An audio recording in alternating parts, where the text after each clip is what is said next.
સવારે 9:30 થી 12:30 અને સાંજે 4 થી 7 બે સત્રમાં આગળની કથા વર્ણવવામાં આવશે।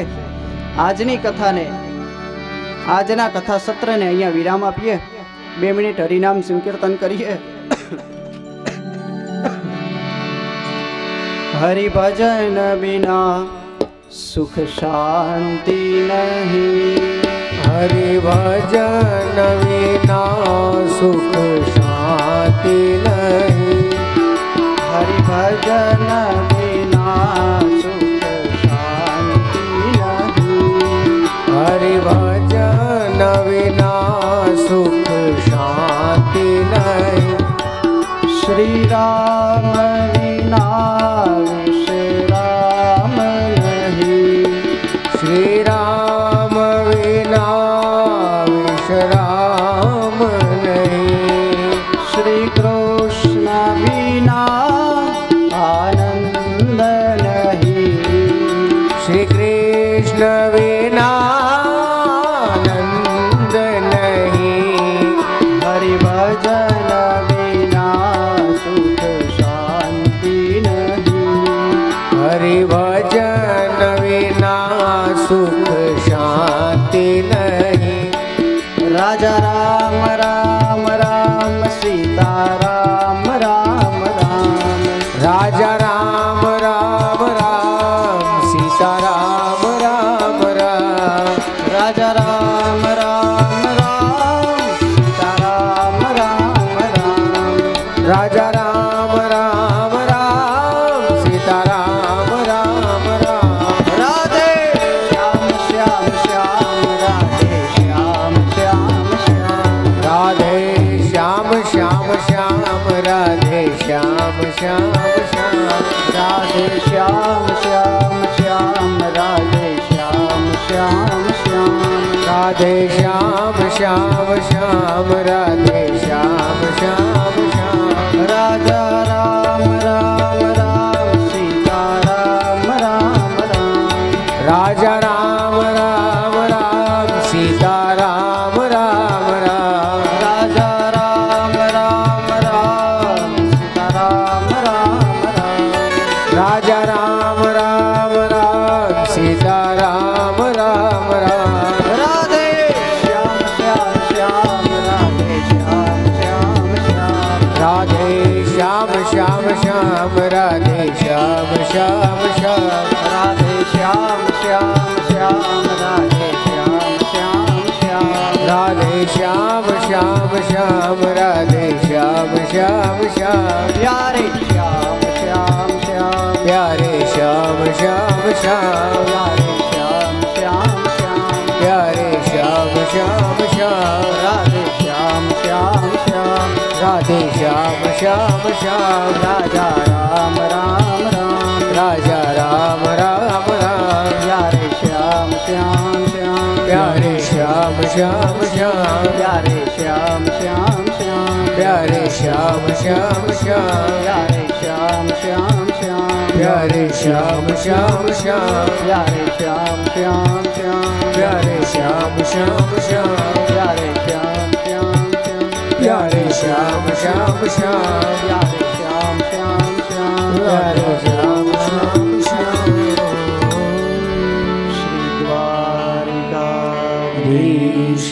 કી જય, શ્રી ગોવર્ધન નાથ કી જય, શ્રી ગિરિરાજ ધર્મ કી જય, સદગુરુ દેવ કી જય,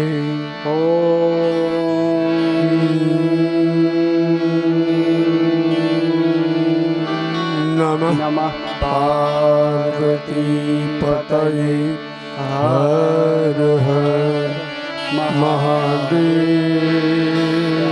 હર। જોશી પરિવારના થયું મહત્તત્વના 3 અહંકાર થયા। રાજસ અહંકાર, તામસ અહંકાર અને સાત્વિક અહંકાર। એના કુલ 20 તત્વોનો પરિવાર, એની ઉપર એક પ્રધાન મંડળ નિમાયું। અંતઃકરણ ચતુષ્ટય કહેવાય, મન બુદ્ધિ ચિત્ત અને અહંકાર, આ 24 તત્વો પરસ્પર ભેગા મળ્યા, એક શરીર નિર્માણ થયું. વર્ષો સુધી, હજારો વર્ષો સુધી એ જળમાં, પાણીમાં એમનેમ ચેતના વગરનું પડ્યું રહ્યું. પછી કોઈ સમયે એમાં 25માં પ્રાણ નામના તત્વે પ્રવેશ કર્યો. એટલે એ નિશ્ચેષ્ટ શરીર, એ વિરાટ પુરુષ જે હતો એ જળભેદી અને બહાર આવ્યો. વેદોએ સહસ્ર શીર્ષાદી મંત્રોથી એની સ્તુતિ કરી, પુરુષ સુક્તથી.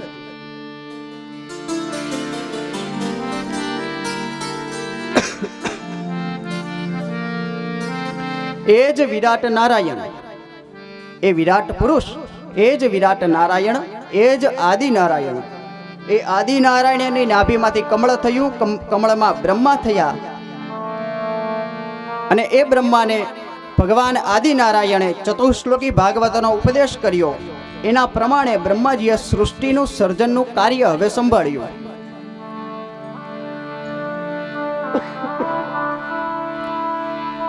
આદિ નારાયણના જ્ઞાનને હૃદયસ્થ કરી અને ભગવાન નારાયણે સૃષ્ટિના સર્જનનું કાર્ય આરંભ્યું.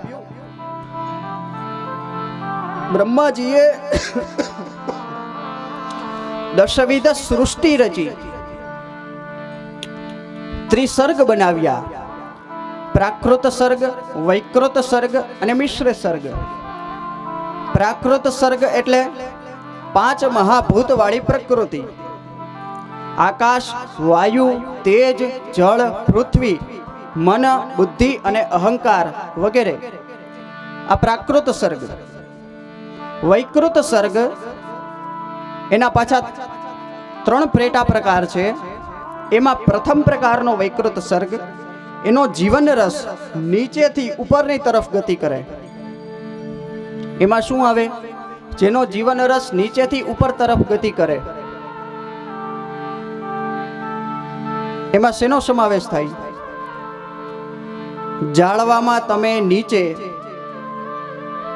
પાણી વાવો, પાણી આપો, પાણી પાવ, એટલે એનો જીવન રસ એ પાણીનું ઉપર ફળ લાગે. એનો જીવન રસ નીચેથી ઉપરની તરફ ગતિ કરે. આ પ્રથમ પ્રકારનો વૈકૃત સર્ગ. બીજા પ્રકારનો વૈકૃત સર્ગ, એમાં જીવન રસ આડી દિશામાં ગતિ કરે. એમાં પશુ પંખી આદિ યોની આવે. ગાય, ભેંસ, બકરા, ચકલા, આ બધા જે પશુ પંખી છે એ પાણી પીવે તો એનો જીવન રસ આમ આડી દિશામાં હોય. અને ત્રીજા પ્રકારનો વૈકૃત સર્ગ, એનો જીવન રસ ઉપરથી નીચેની તરફ ગતિ કરે. એમાં આપણે બધા માનવો આવ્યા. અહીંથી પાણી પીએ, ખાઈએ તો એ જીવન રસ ક્યાં જાય? ધ્યાન આપો કથામાં. આપણે જમીએ છીએ, પાણી પીએ છીએ, બધું ક્યાં જાય છે? પેટમાં. ક્યાંથી આવ્યું?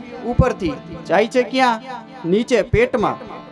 જીવન રસ ઉપરથી નીચેની તરફ ગતિ કરે છે. એમાં આપણે બધા આવીએ. આ ત્રીજા પ્રકારનો વૈકૃત સર્ગ. ત્રિસર્ગ રચ્યા: પ્રાકૃત સર્ગ, વૈકૃત સર્ગ અને મિશ્ર સર્ગ. આ મિશ્ર સર્ગમાં દેવો, ગંધર્વો, કિન્નરો એ બધા આવે છે. બ્રહ્માજીએ એના પછી દશવિધ સૃષ્ટિ રચવાનું શરૂ કર્યું. જળચર બનાવ્યા, સ્થળચર બનાવ્યા, નભચર બનાવ્યા, ઉભયચર બનાવ્યા. ઉભય એટલે 2, જળમાં પણ રહી શકે અને સ્થળમાં, જમીન ઉપર પણ રહી શકે. જેમ કે કાચબો, સર્પ, નાગની અમુક પ્રજાતિઓ એ પાણીમાં રહી, જમીન ઉપર રહી. મગર, આ બધા ઉભયચરમાં આવે. 2 પગવાળા બનાવ્યા, 4 પગવાળા બનાવ્યા, અનેક પગવાળા બનાવ્યા. 2 પગવાળા બનાવી અને ચાય 4 પગવાળા જેવું વર્તન કરે તો એનું ઈ જાણે.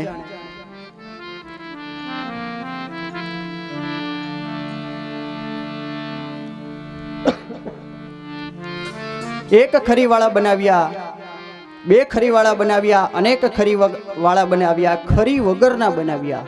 ખરી એટલે આ નખ, નોર.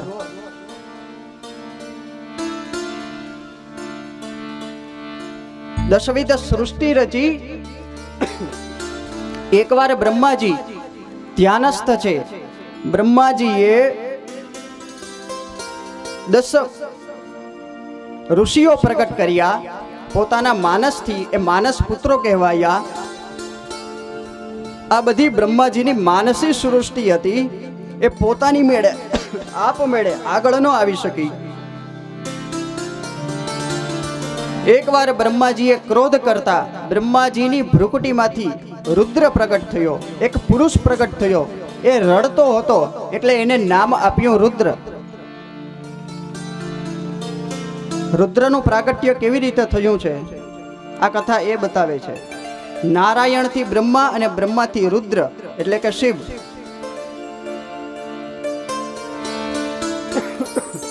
શાસ્ત્રોએ પોતપોતાના મત અલગ અલગ જોવા મળશે. ક્યાંક એવું લાગશે, શિવ મહાપુરાણ વાંચો તો એમાં એવું જાણવા મળશે કે શિવથી નારાયણ અને બ્રહ્મા થયા. ભાગવતમાં એમ કહે છે કે નારાયણથી બ્રહ્મા અને બ્રહ્માથી શિવ થયા.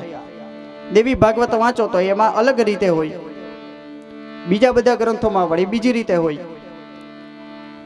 સૃષ્ટિના પ્રાગટ્યમાં ગ્રંથો અલગ અલગ પોતાનો મત જણાવે છે. આ રુદ્રને 11 રુદ્રાણીઓ આપી અને 11 સ્થાન આપ્યા. બ્રહ્માજીએ આ રુદ્રને પ્રજોત્પત્તિનો આદેશ કરતા રુદ્રએ પોતાના ગુણ સ્વભાવ અનુસાર સૃષ્ટિનું નિર્માણ કર્યું. ભૂત, પ્રેત, પિશાચ, ડાકીની, શાકીની, એણે એનું સર્જન કરવાનું શરૂ કર્યું. બ્રહ્માજીએ જોયું કે આ સૃષ્ટિ જો આવી હશે તો રહેવા લાયક નહીં રહે, માટે રુદ્રને આજ્ઞા કરી, હે રુદ્ર, સર્જન કાર્ય બંધ કરો. રુદ્રએ કહ્યું તો મારે શું કરવું? કહ્યું ધ્યાન કરો, સમાધિસ્થ થાવ. એટલા માટે રુદ્ર સમાધિસ્થ થયા, ધ્યાનસ્થ થયા.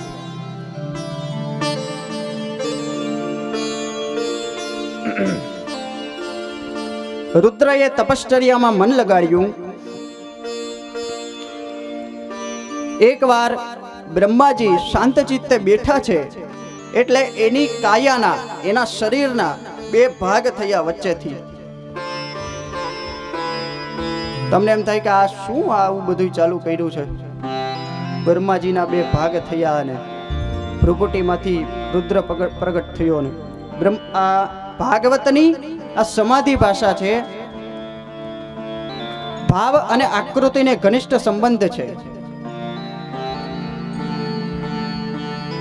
તમારું મન આનંદિત હશે, તમને ગમતું હશે કાંઈ, તો તમારા ચહેરા ઉપર એના હાવભાવ જણાશે. સામેવાળો જે જોતો હશે ને એને ખબર પડી જશે કે આને ગમે છે. તમારા મનમાં ક્રોધ હશે તો ભ્રુકુટી આમ વંકાશે, સામેવાળાને ખબર પડી જશે જોઈને કે તોબરું ચડેલું છે, તપેલું ગરમ છે. તમારા મનમાં રાગ દ્વેષ હશે કોઈના પ્રત્યે, નિંદા હશે તો એ પણ જોઈને ખબર પડી જશે.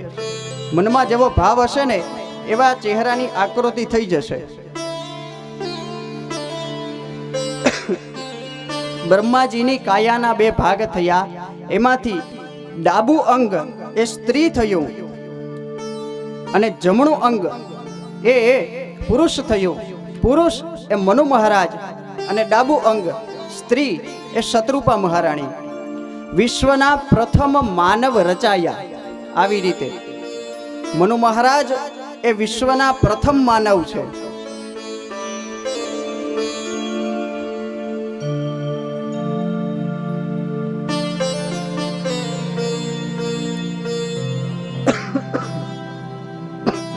અને મનુના જે થયા એ બધા માનવો, એ બધા આપણે.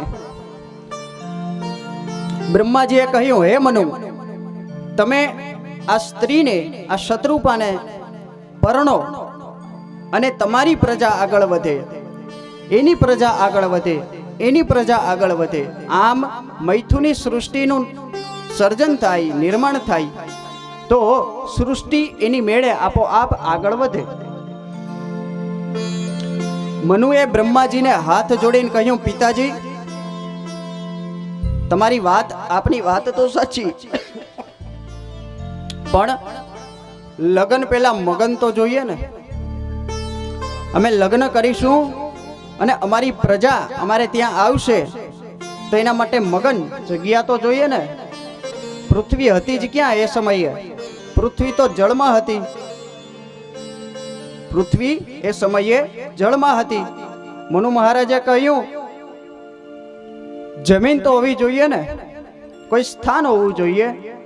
બ્રહ્માજીને અત્યાર સુધી પોતાના સર્જનથી સંતોષ નહોતો, પણ મનુ મહારાજે સામે પ્રશ્ન કર્યો, સામે વિચાર રજૂ કર્યો ને, બ્રહ્માજીને પોતાના આ સર્જનમાં આનંદ થયો, ખુશ થયા, સંતોષ થયો, વિચાર કર્યો, વાહ, આ સર્જન છે મારું એ શ્રેષ્ઠ છે. માનવ એ બ્રહ્માજીનું માસ્ટરપીસ છે. નરમાં નારાયણ થવાની શક્તિ છે જો એ માર્ગે આગળ વધે તો. બાકી માનવમાંથી દાનવ થતા વાર લાગતી નથી.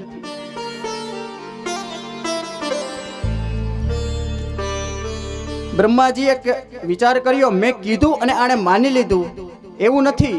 આની પાસે પોતાનો વિવેક છે, પોતાની વિચાર શક્તિ છે, બુદ્ધિ શક્તિ છે, આની પાસે પોતાનો તર્ક છે.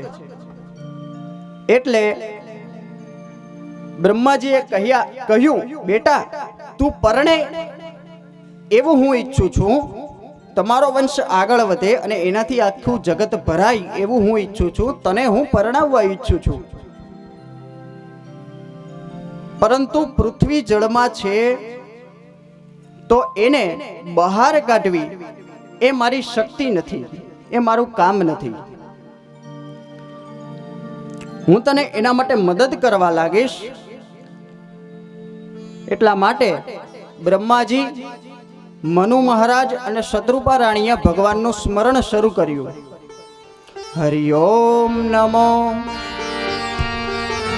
નારાયણાય, ઓમ નમો નારાયણાય, હરિ ઓમ નમો નારાયણાય, ઓમ નમો નારાયણાય, હરિ ઓમ નમો નારાયણ,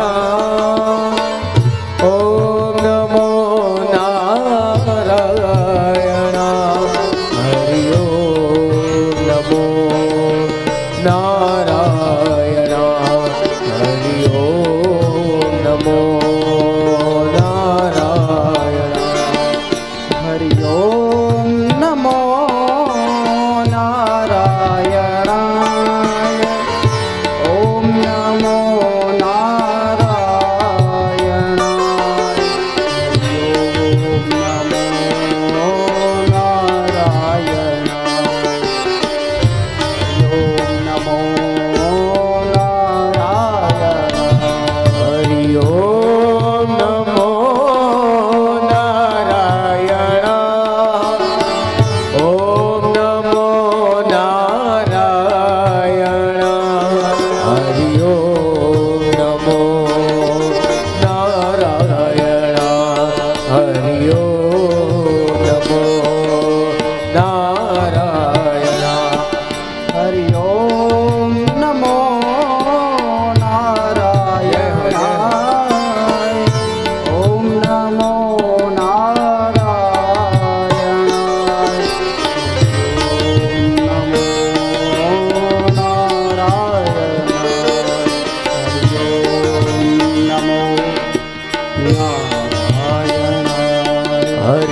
નારાયણ નારાયણ હરિ હરિ સત્યનારાયણ નારાયણ હરિ હરિ સત્યનારાયણ નારાયણ હરિ હરિ સત્યનારાયણ નારાયણ હરિ હરિ બદ્રી નારાયણ નારાયણ હરિ હરિ બદ્રી નારાયણ નારાયણ હરિ હરિ બદ્રી નારાયણ નારાયણ હરિ હરિ બદ્રી નારાયણ નારાયણ હરિ હરિ શ્રીમન્નારાયણ નારાયણ હરિ હરિ શ્રીમન્નારાયણ નારાયણ હરિ હરિ શ્રીમન્નારાયણ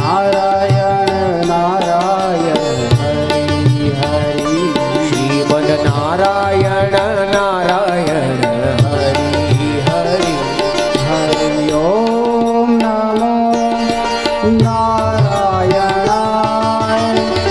ઓમ નમો નારાયણાય ઓમ નમો નારાયણાય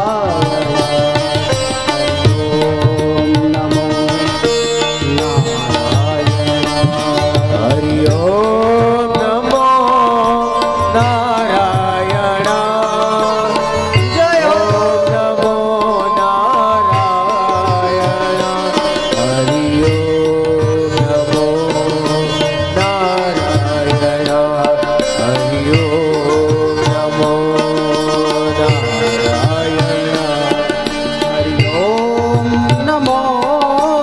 હરિ ઓમ નમો નારાયણાય ઓમ નમો નારાયણાય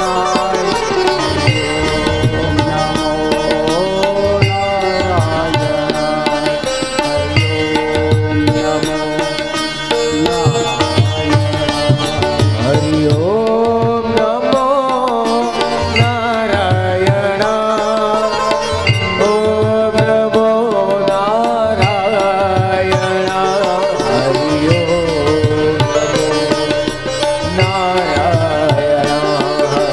ઓમ નમો નારાયણ હરિ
શ્રી દ્વારિકાધીશ જય. બ્રહ્માજી, મનુ મહારાજ અને શત્રુપા મહારાણીના સંકીર્તનથી ભગવાન પ્રસન્ન થયા. બ્રહ્માજીના નાકમાંથી અંગૂઠાના ટેરવા જેવડા વરાહ ભગવાન પ્રગટ થયા. દેવતાઓએ જય જયકાર કર્યો. શ્રી વરાહ નારાયણ ભગવાન કી જય. ઋષિઓ દ્વારા સ્તુતિ પામતા વરાહ ભગવાન જળની અંદર બેઠા પૃથ્વીને બહાર લઈ અને પૃથ્વીને પોતાની દાઢ ઉપર ધારણ કરી અને બહાર આવતા હતા. માર્ગમાં એક અસુર મળ્યો, એને માર્યો, પૃથ્વીને જળની બહાર કાઢી અવકાશમાં સ્થાપી અને અંતર્ધ્યાન થઈ ગયા. આટલી કથા સાંભળી અને વિદુરજીએ કહ્યું, મૈત્રેય ઋષિ, જરા ધીરે ધીરે ધીરે ધીરે કથા કરો. આટલી ઝડપથી કથા પૂરી કરી દીધી, થોડુંક વિસ્તારથી કહો. મૈત્રેય ઋષિએ કીધું,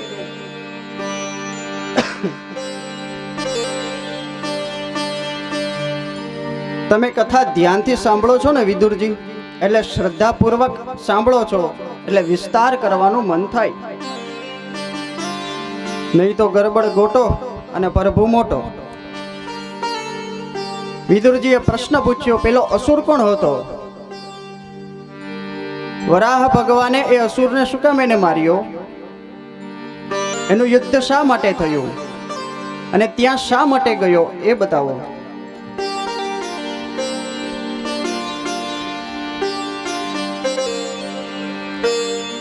હવે થોડુંક કથાનું રહસ્ય સમજો. બ્રહ્માજીની નાસિકા નાકમાંથી અંગૂઠાના ટેવરા ભગવાન પ્રગટ થયા, વરાહ ભગવાન.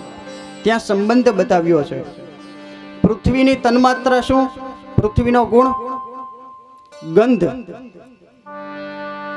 અને ગંધ એ શેનાથી ખબર પડે? નાકથી. નાકથી સુગંધ છે કે દુર્ગંધ એની ખબર પડે. એટલા માટે ત્યાં સંબંધ બતાવ્યો છે. એટલા માટે ભગવાન બ્રહ્માજીની નાસિકા નાકમાંથી પ્રગટ થયા. પૃથ્વીને જળમાંથી બહાર કાઢવાની છે ને, એટલા માટે નાસિકામાંથી. કારણ કે પૃથ્વીની તન્માત્રા, પૃથ્વીનો ગુણ એ ગંધ છે. ભગવાન પ્રગટ થયા, જળની અંદર ગયા. પૃથ્વીને દાઢ ઉપર ધારણ કરીને આવતા હતા, ત્યાં માર્ગમાં એક અસુર મળ્યો. એ કોણ હતો? હિરણ્યાક્ષ. હિરણ્યાક્ષ અને હિરણ્યકશિપુ એ આદિ દૈત્ય છે. મનુ મહારાજ અને શત્રુપા રાણી એ આદિ માનવ છે. આપણે જે વિરાટ પુરુષની જળભેદી અને બહાર આવવાની જે કથા જોઈ, એ ભગવાન આદિ નારાયણ છે. પેલો હિરણ્યાક્ષ હતો. ભગવાન વરાહ પૃથ્વીને દાઢ ઉપર ધારણ કરી અને બહાર નીકળતા હતા, ત્યાં પેલા હિરણ્યાક્ષે ભગવાનને પડકાર કર્યો, એ ભોંડ, એ પૃથ્વી મારી છે, મૂકી દે. મારી પૃથ્વીને લઈ અને તું ક્યાં જાય છે? ભગવાને વિચાર કર્યો, હજી તો બહાર કાઢી નથી, ત્યાં મારું મારું કરવા આવી ગયા, અને હજી બહાર કાઢીશ તો આની જમીન માટે કેટલાય હજી બાંધણા થશે. ભાઈ ભાઈને મારશે, બાપ દીકરાને મારશે, દીકરો બાપને મારશે. હજી તો આને બહાર કાઢી નથી, ત્યાં મારી છે એવો દાવો કરવા વાળા આવી ગયા. ભગવાને કહ્યું, આ મારું મારું બહુ કરે છે, લાવ આને મારું. અહીંયા તો જેવો સાદ એવો પ્રતિસાદ, જેવો ઘોષ એવો પ્રતિઘોષ. સામેથી જેવું આપણે જેવું બોલશું એવું સામેથી આવશે. આપણે એમ કહેશું કે મારું મારું મારું, તો સામેથી પ્રતિઘોષ સ્વરૂપે આવશે, તો તને મારું મારું મારું.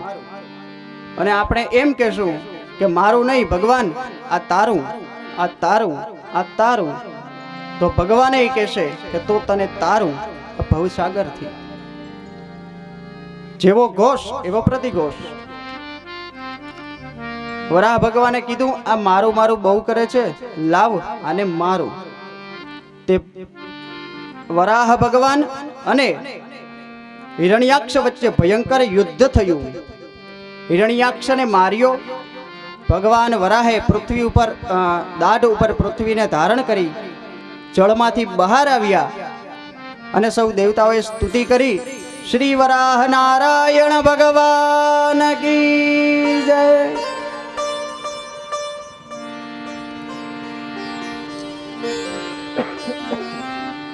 ઋષિઓ દ્વારા સ્તુતિ પામતા વરાહ નારાયણ પૃથ્વીને જળની બહાર સ્થાપી અને અંતર્ધ્યાન થઈ ગયા.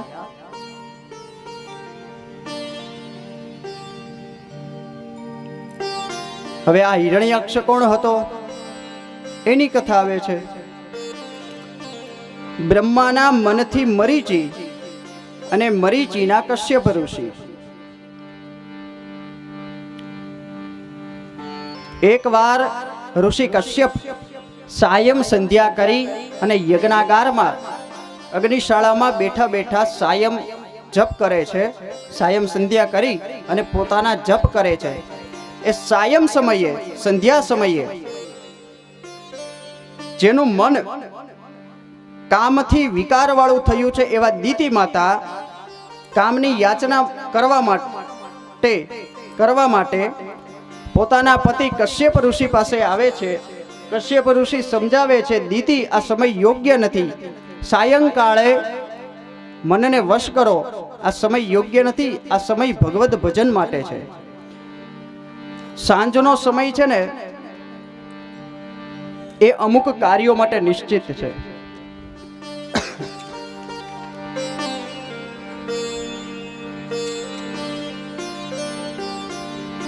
સાંજના સમયે ઘરની સંજવારી ન કઢાય, કચરો ન કઢાય ઘરમાંથી.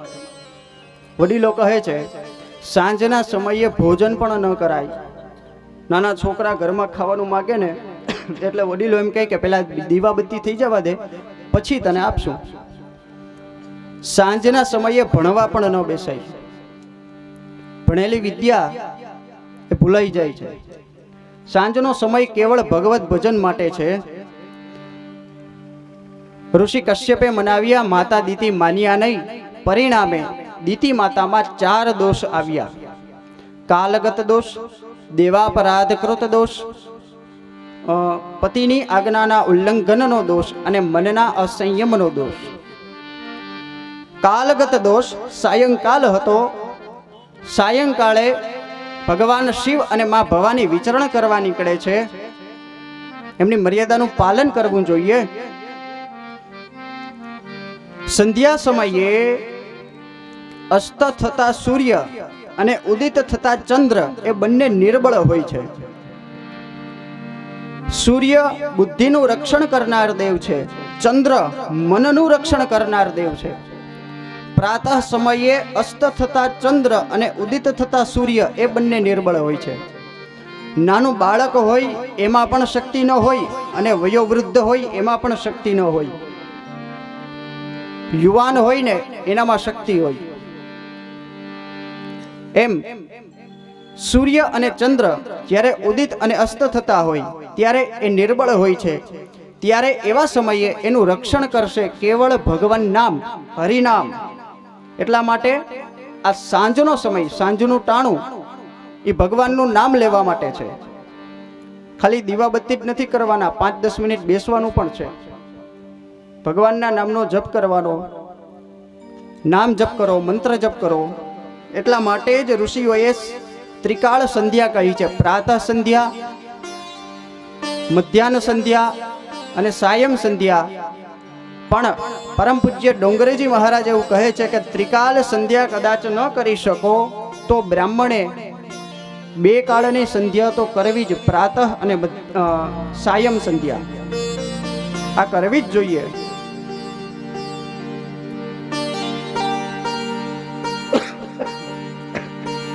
બીજો દોષ દેવાપરાધકૃત દોષ. ત્રીજો દોષ પતિની આજ્ઞાના ઉલ્લંઘનનો દોષ. કશ્યપ ઋષિએ સમજાવ્યા, દિતિ માતા ન માન્યા, પતિની આજ્ઞાનું ઉલ્લંઘન થયું. ચોથો મનના અસંયમનો દોષ. મન ઉપર સંયમ ન રાખી શક્યા, પરિણામે દોષ આવ્યા. દિતિ માતાને પછી પસ્તાવો થયો, દુઃખ થયું. કશ્યપ ઋષિએ કહ્યું, દિતિ હવે તમારા ઉદરથી 2 અસુર પુત્રો જન્મ લેશે. દિતિ માતાને પસ્તાવો થયો. કશ્યપ ઋષિને પ્રાર્થના કરી એટલે કહ્યું કે તમને પસ્તાવો થયો ને એ બહુ સારું થયું. તમારા ઉદરથી 2 પુત્રો તો અસુર પુત્રો તો જન્મ લેશે. એ મહાન અસુર પુત્રો હશે, પણ તમારા પુત્રનો પુત્ર, તમારો પૌત્ર એ મહાન ભગવદ ભક્ત હશે. એ જ પ્રહલાદજી.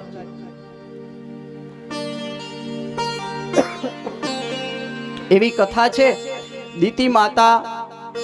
દિતિ માતાએ પોતાના ગર્ભમાં બંને પુત્રોને રાખ્યા છે. 100 વર્ષ સુધી બહાર આવવા નથી દેતા. વિચાર કરે છે બહાર આવશે અને અનિષ્ટ થશે.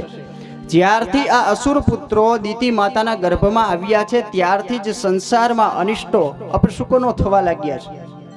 ભગવાન જ્યારે આવવાના હોય ત્યારે સંસારમાં વાતાવરણ બધું શીતળ મંદ આવું બધું હોય, બધાને સુકનો થાય, જમીનમાં ખાડા કરો ને રત્નો નીકળે, સરિતાનું પાણી પીવો જાણે અમૃત હોય. પણ અસુર પુત્રો આવવાના હોય ત્યારે અપશુકનો થાય.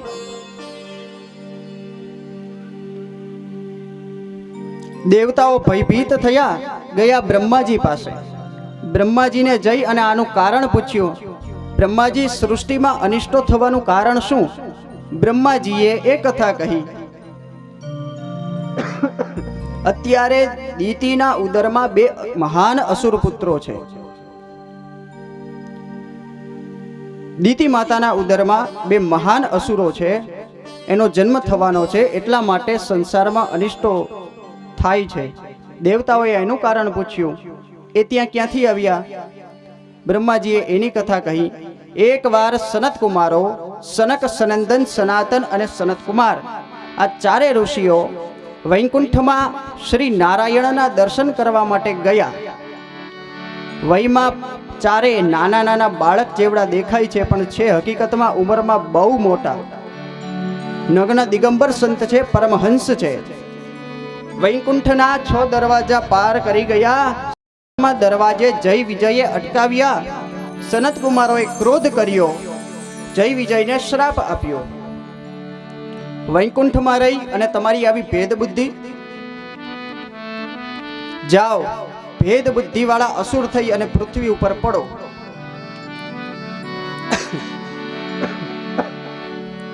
શ્રાપ સાંભળી અને જય વિજય કાંપવા લાગ્યા, ધ્રુજવા લાગ્યા. શાપાનુગ્રહ કરવાનું કહેતા બહાર કોલાહલ સાંભળ્યો. ત્યાં ભગવાન નારાયણ દોડી અને બહાર આવ્યા. શાંતાકાર આદિનારાયણને જોઈ અને સનત કુમારો શાંત થયા. ભગવાન નારાયણે વાણીથી સનત કુમારોનું સ્વાગત કર્યું. જય વિજયના શાપનો અનુગ્રહ કરવાનું કહ્યું. ત્યારે સનત કુમારોએ કહ્યું કે જો હાથમાં માળા લઈ જપ તપ કરી અને જો જન્મ લેશે તો 7 જન્મે છુટકારો થશે, અને જો વેરવાળી બદલો લઈ અને જન્મશે તો 3 જન્મે મુક્તિ થશે.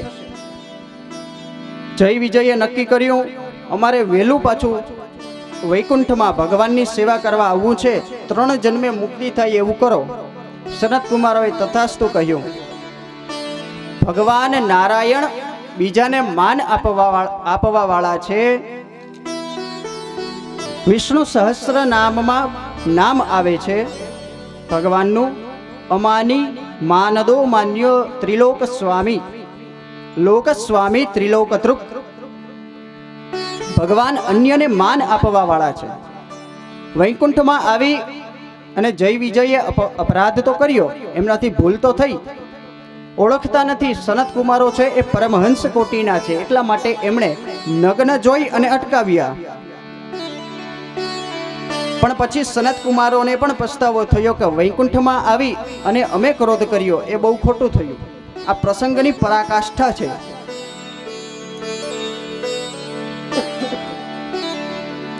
ભૂલ કરનારને પણ પસ્તાવો થયો, શાપ આપનારને પણ પસ્તાવો થયો. ભગવાને પણ વિચાર કર્યો કે મારા વૈકુંઠમાં, મારા ધામમાં આવી, મારા ઘરે આવી અને આવા સંતોનું અપમાન થયું, તે આ સંતો તો કંઈ મને શાપ નહીં આપે, પણ મારા દર્શને આવ્યા છે ને, પણ આ લોકોના 3 જન્મ થશે તો હું આ લોકોનો ઉદ્ધાર કરવા માટે 4 જન્મ લઈશ. દીકરો દેવું કરે તો બાપે ચૂકવવું પડે, એ ન્યાયે આ લોકોના જય વિજયના 3 જન્મ થયા.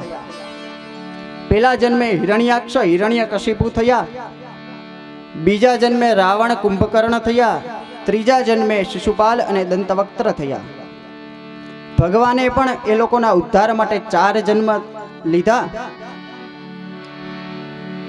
ભગવાને વરાહ સ્વરૂપ ધારણ કરી, વરાહ અવતાર ધારણ કરી હિરણ્યાક્ષને માર્યો, નૃસિંહ સ્વરૂપ ધારણ કરી હિરણ્યકશિપુને માર્યો, રામ રૂપે પ્રગટ થયા. રાવણ અને કુંભકર્ણને માર્યા અને તાર્યા. શિશુપાલ અને દંતવક્ત્રને શ્રી કૃષ્ણ સ્વરૂપે કૃષ્ણ પરમાત્માએ મુક્તિ પ્રદાન કરી. આ લોકોના 3 જન્મ, ભગવાનના 4 જન્મ.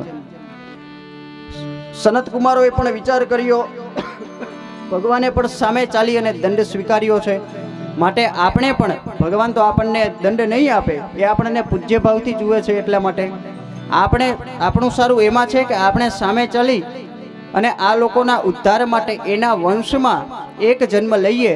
સંતો એવું કહે છે કે સનત કુમારો ચારે એક સ્વરૂપ ધારણ કર્યું અને એ હિરણ્યકશિપુના ઘરે પ્રહલાદ બની અને આવ્યા આ લોકોના ઉદ્ધાર માટે. લઘુતા સે પ્રભુતા પડે, પ્રભુતા સે પ્રભુ દૂર. કોઈ ચિંતકે બહુ સારું કહ્યું છે, રાવણ બનીને લડવું છે મારે. રાવણ બનીને એને વળી રાવણ બનવાનું મન થયું.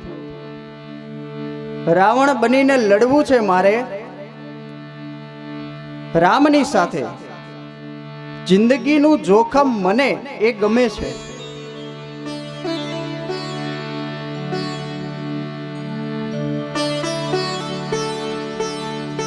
બ્રહ્માજીએ આ કથા દેવતાઓને કહી અને કહ્યું, ચિંતા ન કરશો દેવતાઓ, ભગવાન જ આ 2 અસુરોનો ઉદ્ધાર કરવા આવશે અને એનો ઉદ્ધાર કરશે. દેવતાઓ બ્રહ્માજીને વંદન કરી અને વિદાય થયા. 100 વર્ષ વીત્યા. દીતિ માતાએ બંને પુત્રોને જન્મ આપ્યો. ભાગવતમાં એવું લખ્યું છે, બંનેને જન્મ આપ્યો હિરણ્યાક્ષ અને હિરણ્યકશિપુને. તે જન્મતાની સાથે વધવા લાગ્યા. કથા મગજમાં બેસે છે, કોઈ જન્મતાની સાથે આમ સીધે સીધું મોટું થવા માંડે, વધવા માંડે નહીં. ભાગવતકાર કહેવા માંગે છે, હિરણ્યાક્ષ અને હિરણ્યકશિપુ એ બંને લોભનું પ્રતીક છે. એક સંગ્રહ વૃત્તિ લોભનું પ્રતીક છે, એક ભોગ વૃત્તિ લોભનું પ્રતીક છે.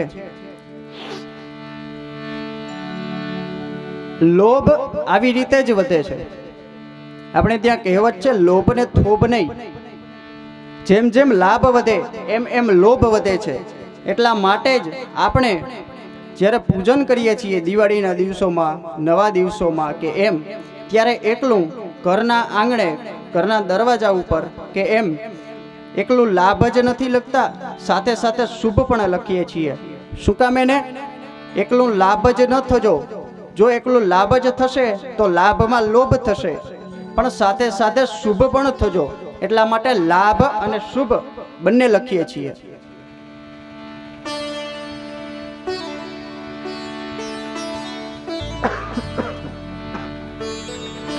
હિરણ્યાક્ષ એ ભેગું કરવાનો લોભ છે, હિરણ્યકશિપુ એ ભોગવવાનો લોભ છે.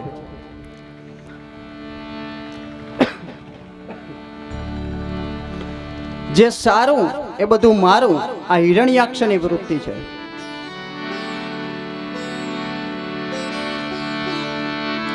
ભગવાન વરાહે હિરણ્યાક્ષનો ઉદ્ધાર કર્યો અને એ બતાવ્યું કે પૃથ્વી ઉપર શાંતિથી જો જીવવું હોય તો ભેગું કરવાના લોભને, સંગ્રહ વૃત્તિ લોભને મારજો. પછી ભોગવજો, પણ હદમાં ભોગવજો. હકનું ખાજો, હરામનું ન ખાશો. આ કથાથી એ બતાવ્યું.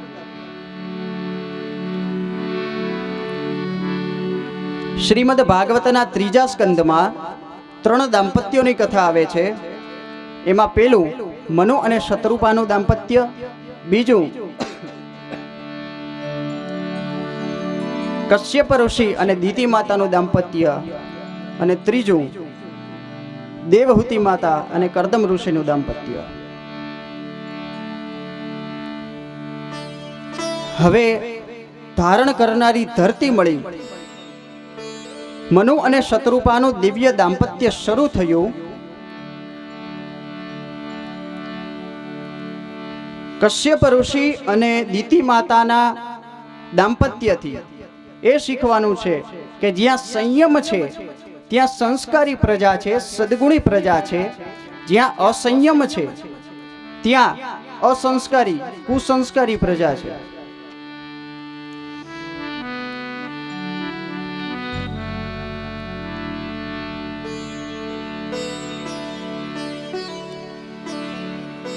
જ્યાં અસંયમ છે એની પ્રજા આસુરી છે, એને અસુર પુત્રો જન્મે છે. અસુર એટલે માથે 2 શિંગડા હોય, દાંત મોટા મોટા હોય, ડોળા લાલ ને આમ અવડા અવડા મોટા હોય, પાછળ પૂંછડું હોય, હાથ પગના નખ વધી ગયેલા હોય, આવું આને અસુર કહેવાય.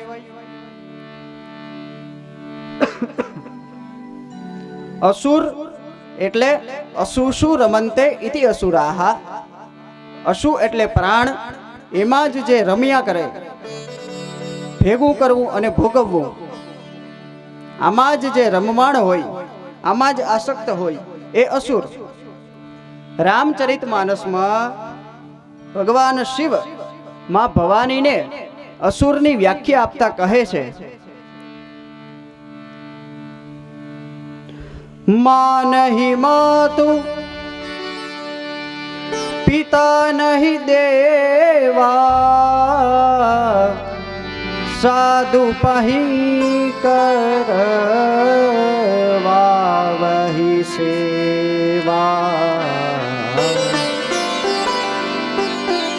माँ नहीं मातु पिता नहीं देवा, साधु पही करवा वही सेवा. जिनके यह आचरण भवानी, सो जानहु निशिचर सब प्राणी. जे माने माताने અને પિતાને ભગવાન ન ગણતો હોય, દેવ ન ગણતો હોય, સાધુ સંતો પાસે સેવા કરાવડાવતો હોય, સાધુ સંતો સેવા કરતો ન હોય, એની પાસે કરાવડાવતો હોય, જેના આવા આચરણ હોય, એ ભવાની એને જ અસુર માનજો. શ્રીમદ ભાગવત દ્વારા જીવન જીવવાના અદ્ભુત સિદ્ધાંતો આપણને પ્રાપ્ત થાય છે.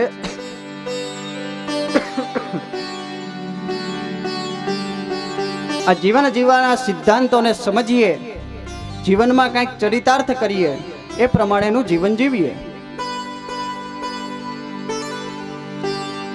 હવે મનુ અને શત્રુપાનું દાંપત્ય શરૂ થાય છે. ધ્રુવ ધાતુ ઉપરથી ધરતી શબ્દ આવ્યો. ધ્રુવ ધારયતી, જે ધારણ કરે એ ધરતી. ધારણ કરવા યોગ્ય ધરતી મળી એટલે મનુ અને શત્રુપાનું દાંપત્ય શરૂ થયું.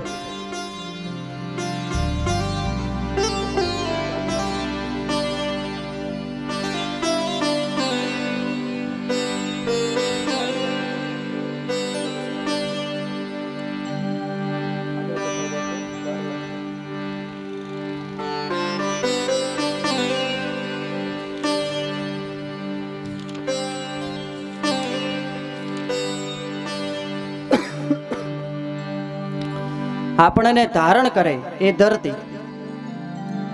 ધરતી શબ્દ ધ્રુવ ધાતુ ઉપરથી આવ્યો છે.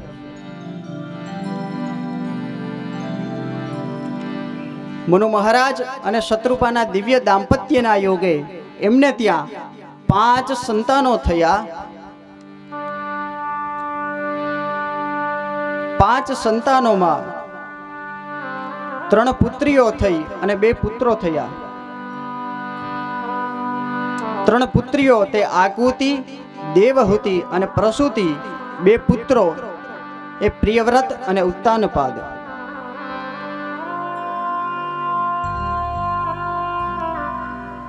હવે મનુ મહારાજ અને શત્રુપા રાણીનું દિવ્ય દાંપત્ય આગળ વધશે. એમના પુત્રોનું, એમની સંતતિનું, એમની પ્રજાનું વંશ આગળ વધશે. એ કથા આવતીકાલ સવારે 9:30 થી 12:30 અને સાંજે 4 થી 7 2 સત્રમાં આગળની કથા વર્ણવવામાં આવશે. આજના કથા સત્રને અહીંયા વિરામ આપીએ. 2 મિનિટ હરિનામ સંકીર્તન કરીએ. હરિ ભજન બિના સુખ શાંતિ નહીં, હરિ ભજન વિના સુખ શાંતિ નહીં. હરિ ભજન વિના સુખ શાંતિ નહીં. હરિ ભજન વિના સુખ શાંતિ નહીં. શ્રી રામ વિના વિશ્રામ નહીં. શ્રી રામ વિના વિશ્રામ નહીં. શ્રી કૃષ્ણ વિના આનંદ નહીં. શ્રી કૃષ્ણ વિના આનંદ નહીં. હરિ ભજન વિના સુખ શાંતિ નહીં. હરિ ભજન વિના સુખ શાંતિ નહીં. રાજા રામ રામ રામ સીતા રામ રામ રામ. રાજા રામ રામ રામ સીતા રામ રામ રામ. રાજા રામ રામ રામ સીતા રામ રામ રામ. રાજા રામ રામ રામ સીતા રામ રામ રામ. રાધે શ્યામ શ્યામ શ્યામ રાધે શ્યામ શ્યામ શ્યામ. રાધે શ્યામ શ્યામ શ્યામ રાધે શ્યામ શ્યામ શ્યામ. રાધે શ્યામ શ્યામ શ્યામ રાધે શ્યામ શ્યામ શ્યામ. રાધે શ્યામ શ્યામ શ્યામ રાધે શ્યામ શ્યામ શ્યામ. રાજા રામ રામ રામ સીતા રામ રામ રામ. રાજા રામ રામ રામ સીતા રામ રામ રામ. રાજા રામ રામ રામ સીતા રામ રામ રામ. રાજા રામ રામ રામ સીતા રામ રામ રામ. રાધે શ્યામ શ્યામ શ્યામ રાધે શ્યામ શ્યામ શ્યામ. રાધે શ્યામ શ્યામ શ્યામ રાધે શ્યામ શ્યામ શ્યામ. રાધે શ્યામ શ્યામ શ્યામ રાધે શ્યામ શ્યામ શ્યામ. રાધે શ્યામ શ્યામ શ્યામ રાધે શ્યામ શ્યામ શ્યામ. પ્યારે શ્યામ શ્યામ શ્યામ. પ્યારે શ્યામ શ્યામ શ્યામ. પ્યારે શ્યામ શ્યામ શ્યામ. પ્યારે શ્યામ શ્યામ શ્યામ. રાધે શ્યામ શ્યામ શ્યામ. રાધે શ્યામ શ્યામ શ્યામ. રાજા રામ રામ રામ. રાજા રામ રામ રામ. પ્યારે શ્યામ શ્યામ શ્યામ. પ્યારે શ્યામ શ્યામ શ્યામ. પ્યારે શ્યામ શ્યામ શ્યામ. પ્યારે શ્યામ શ્યામ શ્યામ. પ્યારે શ્યામ શ્યામ શ્યામ. પ્યારે શ્યામ શ્યામ શ્યામ. પ્યારે શ્યામ શ્યામ શ્યામ. પ્યારે શ્યામ શ્યામ શ્યામ. પ્યારે શ્યામ શ્યામ શ્યામ. પ્યારે શ્યામ શ્યામ શ્યામ. પ્યારે શ્યામ શ્યામ શ્યામ. પ્યારે શ્યામ શ્યામ શ્યામ. શ્રી દ્વારિકાધીશ કી જય. શ્રી ગોવર્ધન નાથ કી જય. શ્રી ગિરિરાજ ધરણ કી જય. સદગુરુ દેવ કી જય.